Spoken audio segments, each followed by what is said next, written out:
ना इज्जत की चिंता ना फिक्र कोई अपमान की, जय बोलो बेईमान की, जय बोलो बेईमान की, जय बोलो। ना इज्जत की चिंता ना फिक्र कोई अपमान की, जय बोलो बेईमान की, जय बोलो बेईमान की, जय बोलो।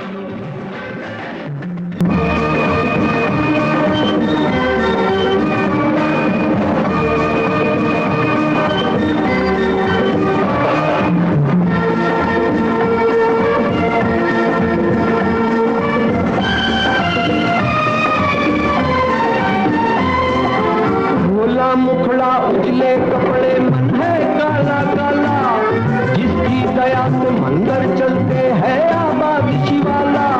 नित मंदिर में पूजा करता दीपक जला जला कर, खुश करता भगवान को देखो घंटा बजा बजा कर।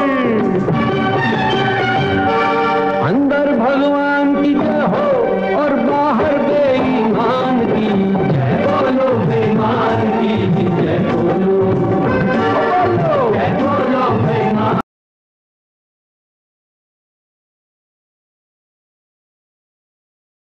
लन्डनको बसाई, मासिक 4.5 लाख कमाई, विलासी जीवन भन्दै बेलायतबाट टिकटक बनाउँदै सोझा नेपाली युवा लोभ्याउने र लाखौं होइन करोडौं असुली गर्ने हेटौडाकी जानुका ढुङ्गानाको ग्याङ र यो ग्याङबाट लुटिएकाहरू एक एक गर्दै हाम्रो सम्पर्कमा आउन थालेका छन्। जानुका र उनको ग्याङले धेरै नेपालीहरूबाट करोडौं असुलेको तथ्य पनि भेटिएको छ। हामीले यो गिरोहबाट ठगिएका सम्बन्धमा यसअघि 2 रिपोर्ट प्रसारण गरिसकेका छौं। दोस्रो रिपोर्टमा आरोपित जानुकासँग प्रत्यक्ष अडियो संवाद पनि गरेका छौं। थप पीडितहरूले हामीलाई देखाएका प्रमाण, उनीहरूको बयान आदिले यस प्रकरणमा जानुकाका काका अर्जुन ढुङ्गाना पनि मुछिएको देखाउँछ। अर्जुनले चाहिँ नेपालमै बसेर पीडितहरूलाई नै धम्क्याउने काम गरेको आरोप लागेको छ। निकै डरलाग्दो ठगी सम्बन्धी प्रकरणको यो तेस्रो फलोअप रिपोर्ट हेर्नुहोस्।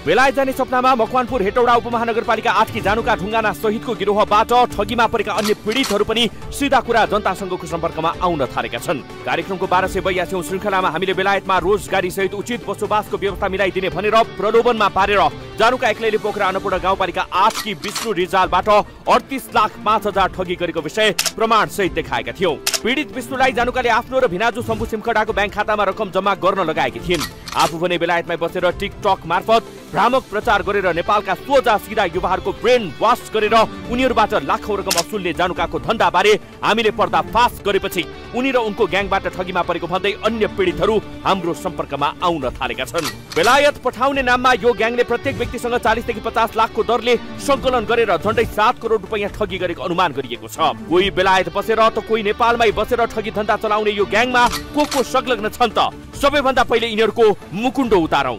नम्बर 1 मकवानपुर हेटौडाकी जानुका ढुङ्गाना। नम्बर 2 चितवन भरतपुरका 39 वर्षीय राजेन्द्र सापकोटा। नम्बर 3 चितवन भरतपुरकै 32 वर्षीय कमला सापकोटा उर्फ कमरेश। नम्बर 4 चितवन भरतपुरकै 35 वर्षीय मीना सापकोटा।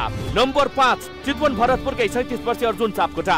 नम्बर 6 ललितपुरको सातडोबाडामा रहेको भ्याली केयर होमको सञ्चालक 29 वर्षीय नेहा अधिकारी। नम्बर 7 ज्ञान केयर इन्स्टिच्युटका सञ्चालक 29 वर्षीय बिन्दु पोखरेल उर्फ अक्रिजा। नम्बर 8 32 वर्षीय सम्पूर्ण केसी। नम्बर 9 देवराज अधिकारी। यी त केही प्रमाण सहित सार्वजनिक भएका ठगहरूको नामावली हो। यसबाहेक यो धन्दामा अरू पनि संलग्न रहेको कुरा बुझिएको छ। बेलायतबाट हामीसँग लाइभ संवादमा जोडिएकी जानुकाले आफ्नो ग्याङमा संलग्नहरूको नाम खुलासा गरेकी थिइन्। यो सुन्नुहोस्। यो गिरोहमा रहेका ठगहरूको तपाई त हुनुहुन्छ नै, तपाईको गिरोहमा रहेका सबै ठगहरूको नाम। मनदीप केसी हुनुहुन्छ, जसले यहाँ ल्याउने अलपत्र पार्ने र मान्छेलाई काम दिए भन्दा धम्काउने, थर्काउने र एट्याक गर्ने है सर, त्यो गर्ने हुनुहुन्छ। दोस्रो हुनुहुन्छ बिन्दु पोखरेल उर्फ अक्रिजा पोखरेल हुनुहुन्छ। उहाँको तपाईको कम्पनी 2-3 वटा कम्पनी छ, एसटीसी भन्ने कम्पनी छ उहाँको। त्यसपछि तपाईको एउटा कन्सल्टेन्सी छ, एउटा म्यान पावर छ। उहाँले गत वर्ष 1 करोड तपाईको लगभग 80 लाख चाहिँ उहाँले लिएर बस्नु भएको छ। मेरो पीडितहरूको पैसा फिर्ता गर्नु भनेको 1 करोड 80 लाख रुपियाँ उहाँले अहिले लिएर उहाँ फरार भएर बस्नु भएको छ। तेस्रो हुनुहुन्छ न्याय अधिकारी हुनुहुन्छ। न्याय अधिकारी उहाँ यो गेमको मास्टरमाइन्ड हुनुहुन्छ। उहाँले जुन हदसम्म पनि जानु भइरहेछ, उहाँले सबै पीडितलाई बोलाउँदै मैले मेरो पीडित मबाट भएको पीडितलाई न्याय दिन्छु भन्दा उहाँहरूको मास्टर प्लान आफ्नै छ। राजेन्द्र सापकोटा, कमरेड सापकोटा, रबिन कार्की र सम्पूर्ण केस। ठगहरू विरुद्ध ठाउँै पिच्छे पक्राउ पूर्जी जारी, कोही बेलायत त कोही नेपालमै खुलेआम डुल्दै, प्रहरी मूक दर्शक। यो ग्याङमा संलग्नहरूमाथि विभिन्न निकायमा आपराधिक विश्वासघात, ठगी, वैदेशिक रोजगार कसुरमा जाहेरी समेत परेका छन्। पक्राउ पूर्जी जारी हुँदा पनि कोही बेलायत र कोही नेपालमै लुकेर बसेका छन्। यिनीहरूले वैदेशिक रोजगारीको आवरणमा ठगी गर्नकै लागि चितवनमा best brands education and visa services नामको कन्सल्टेन्सी खोलेका थिए। जुन कन्सल्टेन्सीको संस्थापक कार्यकारी निर्देशक सीईओ जानुका ढुङ्गाना आफै हुन्। हामी सँगको संवादका क्रममा जानुकाले बेस्ट ब्रेन्ड्सको आफू सीईओ भए तापनि कानुनी रूपमा राजेन्द्र सापकोटालाई अख्तियारी दिएको र त्यसपछि भएका कारोबारमा आफ्नो कुनै संलग्नता नरहेको दावी गर्दै आफूलाई चोख्याउने प्रयास गरेकी थिइन्। तर उनै जानुकाबाट पीडित भएका हौं भन्नेहरू धेरै छन्। सुनसरी इटरी उपमहानगरपालिका 19 सन्तोष पुरीले जानुका र उनको टिमले बेलायत पठाउने प्रलोभनमा पारेर आफूबाट झण्डै 40 लाख ठगी गरेको बताएका छन्। जानुकाले टिकटकमा बनाएको भिडियोकै विश्वासमा परेर आफ्नो पत्नीलाई केयर गिभरका लागि बेलायत पठाउन खोज्दा ठगीमा परेको सन्तोष बताउँछन्। सन्तोष भन्छन्, जानुकाले विदेश पठाउने नाममा ठगी गर्नेहरूलाई तह लगाउँछौ, हामीलाई विश्वास गर्नुस् भन्थिन्, तर उनी आफै ठग भएर निस्किन्। बेलायतमा परिवार नै सेटल हुने सपनामा सन्तोषले राजेन्द्र सापकोटाको ब्याङ्क खातामा 11,92,000, जानुका ढुङ्गानाको खातामा 4 लाख र त्यस बाहेकको रकम जानुकाले भने अनुसार सुजाता चौधरी र हरेन्द्र सिंहको खातामा जम्मा गरेका थिए। मेरो वाइफले चाहिँ उहाँ उसको साथीले चाहिँ टिकटकबाट चाहिँ त्यो भिडियो यता पठाइदिनु भएछ, नेपाल पठाइदिनु भएछ। अनि त्यो भइसकेपछि उहाँले चाहिँ तपाईँको त्यो टिकटकमा जानुका ढुङ्गानालाई भनिसकेपछि विश्वास भयो उसको।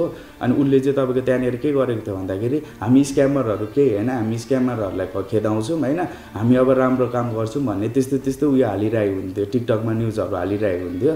अनि त्यो भइसकेपछि त विश्वास भयो नि त। विश्वास भइसकेपछि तपाईँ कस्तो हुन्छ, केयर गिभर वर्किङ भिजाको लागि उहाँले के भन्नुभयो भन्दाखेरि, ल तपाईँहरूको कास पनि आइसक्यो, अब कास आइसकेको तपाईँले 1 देखि 1.5 हप्ताभित्रमा जसरी पनि पैसा त्यति पैसा हालिसक्नुपर्छ भन्नुभयो। अब त्यति टाइममा 1.5 हप्ताभित्रमा हामीले लगभग पनि 17,000 पाउन्ड चाहिँ हामीले युकेमा हालिदियो। अनि 11,92,000 यहाँनिर नेपालमा हालिदिएको छ राजन सापकोटा भन्नेकोमा। जानुका ढुङ्गाना मसँग कुरा गर्न आइपुग्यो क्या। उसले कुरा गर्न आउँदाखेरि उसले मलाई के भन्यो भन्दाखेरि, ल भाइ म तिम्रो काम चाहिँ गरिदिन्छु, तिम्रो र सुस्मिताको काम गरिदिन्छु, अनि तिमी त अब जस्तै कन्सल्टेन्सी फिल्डको मान्छे हो, मलाई अरू मान्छे पनि चाहिरहेको छ, अब तिमी मलाई डकुमेन्ट पनि देऊ होइन, अनि त्यही पैसाले अनि म तिमी पनि आउँछु, डकुमेन्ट पनि मलाई हालिदेऊ न भन्ने गरिरहेको थियो जानुका ढुङ्गानाले चाहिँ। अनि मैले के भन्नु भन्दाखेरि, होइन तपाईँले मेरो नै काम गरेको छैन, मेरो सुरुमा भिजा लगाएर देखाइदिनु न, अर्को 100जना मान्छे म निकालिदिन्छु भनेर चाहिँ मैले भनेको कि। नवलपरासी अरुणखोरा नगरपालिका 12 की कमला पङ्गिनी गेमालीले पनि 40 लाख रुपैयाँ ठगीमा परेको बताएकी छिन्। जानुकाकै मोटिभेशनल भिडियो हेरेपछि उनी चितवनमा रहेको बेस्ट ब्रेन्ड्स कन्सल्टेन्सीमा पुगेकी थिइन्। राजेन्द्र सापकोटाकी बहिनी क्रमेश सापकोटा कमलाले पनि 3 महिनामै बेलायत पठाइदिने आश्वासन दिएकी थिइन्। त्यसको 1 हप्तापछि राजेन्द्र सापकोटाले 5 लाख रुपैयाँ जम्मा गर्न लगाए। 3 महिनासम्म पनि भिसा नपाएपछि कमलाले आफूले बुझाएको रकम फिर्ता मागिन्। कमलाले रकम फिर्ता माग्न थालेपछि गिरोकी अर्की नेहा अधिकारीले उनलाई सम्पर्क गरिन्। आफ्नो भ्याली केयर होम सर्भिसेस सेन्टरमा वर्किङ भिसामा पठाइदिने, मासिक 4,50,000 सम्म कमाई हुने भन्दै विश्वासमा पारेर कमलालाई काठमाडौँ बोलाइयो। त्यसपछि अफर लेटर पठाएर नेहाले आफ्ना पति सम्पूर्ण केसीको ब्याङ्क खातामा 20 लाख र भाइ देवराज घिमिरेको खातामा 15 लाख रुपैयाँ जम्मा गर्न लगाइन्। 5 पटक त आफूसँग अन्तर्वार्ता नै लिएको पीडित कमला बताउँछिन्। अंग्रेजी भाषा कमजोर भएको कारण देखाउँदै उनलाई अन्तर्वार्तामै फेल भएको बनावटी जवाफ दिइन्थ्यो। कमलाले रकम फिर्ता मागेपछि नेहाले 35 लाखको चेक पनि दिएकी थिइन्, तर खातामा पैसा नभएका कारण चेक नै साटिएन। बेलायत जाने सपनामा कमलाले सासूको गहना बन्दकी राखेर राजेन्द्र सापकोटा र नेहा अधिकारीलाई रकम बुझाएकी थिइन्। नेहाले विश्वासघात गरेपछि अहिले परिवारमा समेत आफ्नो सम्बन्ध बिग्रिएको उनको दुखेसो छ। जानुकासँग कुरा भएपछि जानुकाले मैले भ्याउँदिनँ, राजेन्द्र उहाँ चाहिँ हुनुहुन्छ एजेन्ट, उहाँसँग कुरा गरेर मेरो एजेन्ट भन्नुभयो। अनि उहाँसँग कुरा भइसकेपछि चाहिँ अनि त्यो कमरेश दिदीसँग एकदम मोटिभेसन भिडियो राखिरहनु थियो नि त, अनि ल हुन्छ भनेर गऱ्यौँ। अनि सुरुमै 5 लाख रुपियाँ माग्नुभयो, 5,19,000। अनि 5,19,000 उहाँलाई दिइसकेपछि अनि 2-3 महिनापछि भिजा लाग्छ भन्नुभएको थियो, लागेन होइन। अनि कस पनि त्यो फ्याँकिदिनु भयो, अफर लेटर पनि फ्याँकिदिनु भयो।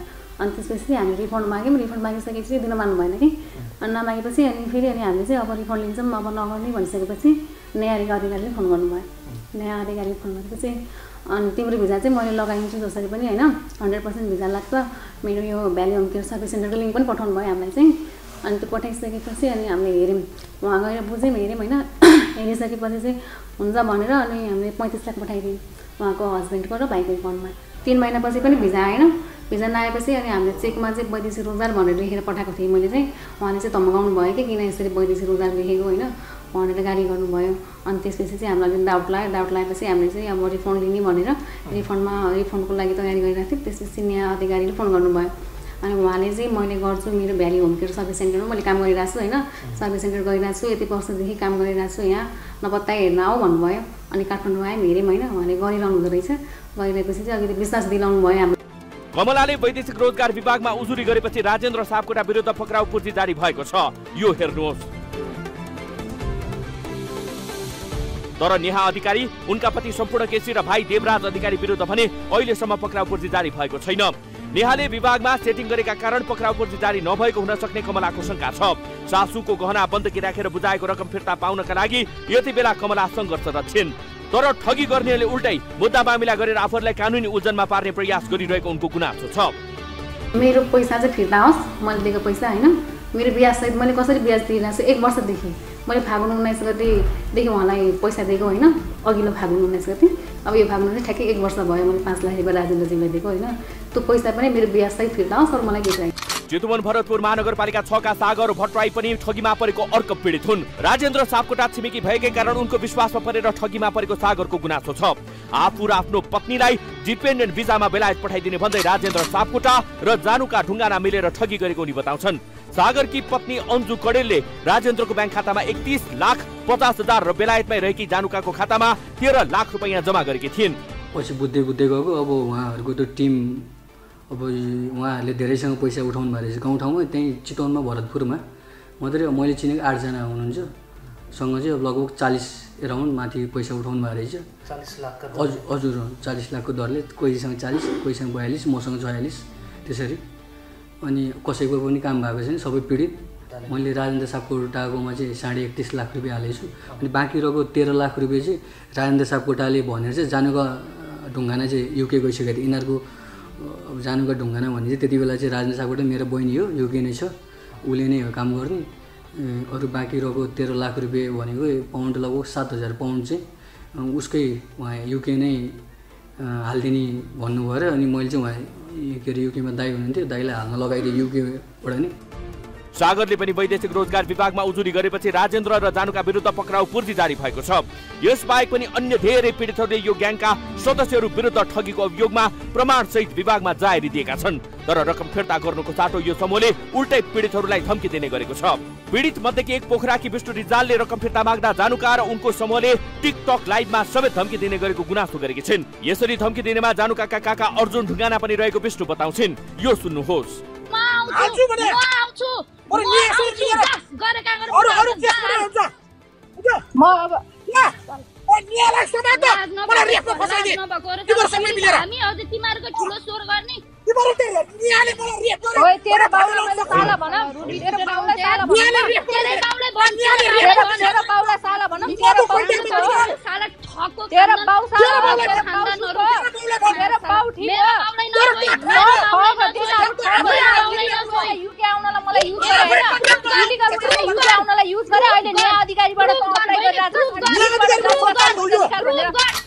जानुका र उनको ग्याङले बेस्ट ब्रेन्स एजुकेसनको आवरणमा 40 देखि 50 लाखको दरले ठगी गरेर धेरै पीडितहरूको बिल्ली बाट बनाएको छ। एकातिर जग्गा सुन बन्दकी राखेर र ऋण काटेर लाखौं रुपैयाँ बुझाएका पीडितहरू मर्नु न बाँच्नुको अवस्थामा पुगेका छन्। अर्कोतिर ठगहरू एकअर्कालाई दोषारोपण गरेर उम्किने प्रयास मात्रै गरिरहेका छैनन्, पीडितहरूलाई उल्टै धम्की दिन थालेका छन्। दर्शकहरू, यो ठगी सम्बन्धी रिपोर्ट हामीले यहाँहरू समक्ष प्रस्तुत गऱ्यौँ। टिकटकमा मोटिभेसनल भिडियो बनाएर चर्चामा आएकी जानुका ढुङ्गाना यो डरलाग्दो ठगी प्रकरणमा मुछिएकी पात्र हुन् र यस सँगसँगै उनको ग्याङमा को ठगहरू छन् भन्ने जानकारी पनि हामीले रिपोर्ट मार्फत गराएका छौँ। अहिले यी ठगहरू पीडितहरूलाई रकम फिर्ता गर्नुको साटो उल्टै मानसिक दबाब दिँदै धम्की दिन थालेका छन् र यो ग्याङबाट ठगीमा पीडितहरू नेपालमा मात्र होइन बेलायतमा पनि धेरै छन् भन्ने किसिमको जानकारी हामीलाई प्राप्त भएको छ र ती सबै पीडितहरू हाम्रो सम्पर्कमा आउने क्रम जारी छ र सबै पीडितहरू अहिले न्यायको माग गर्दै विभिन्न निकायमा धाइ पनि रहेका छन्, उजुरी गरिरहेका छन् र पक्राउ पूर्ति जारी भएको लामो समय बिति पनि सकेको छ र ठगहरूलाई कानुनी दायरामा अझैसम्म यो देशको सरकारले सकेको छैन, प्रहरी प्रशासनले सकेको छैन। कोही बेलायतमा त कोही नेपालमै लुकेर बसेका छन्। हामी यी ठगहरूलाई कानुनी दायरामा ल्याउन नेपाल प्रहरी र वैदेशिक रोजगार विभागको गम्भीर ध्यान आकर्षण गराउन चाहन्छौँ र साथै बेलायत स्थित नेपाली समुदायको पनि ध्यान आकर्षण गराउन चाहन्छौँ र यस प्रकारले हुने ठगीबाट जोगिन र आर्थिक कारोबार गर्नका लागि सबै दर्शकहरूलाई सचेत रहन पनि हामी यो रिपोर्ट मार्फत यहाँहरूलाई सन्देश दिन चाहन्छौँ। तपाईहरू जोगिनुहोला, सचेत रहनुहोला यस्ता ठगहरू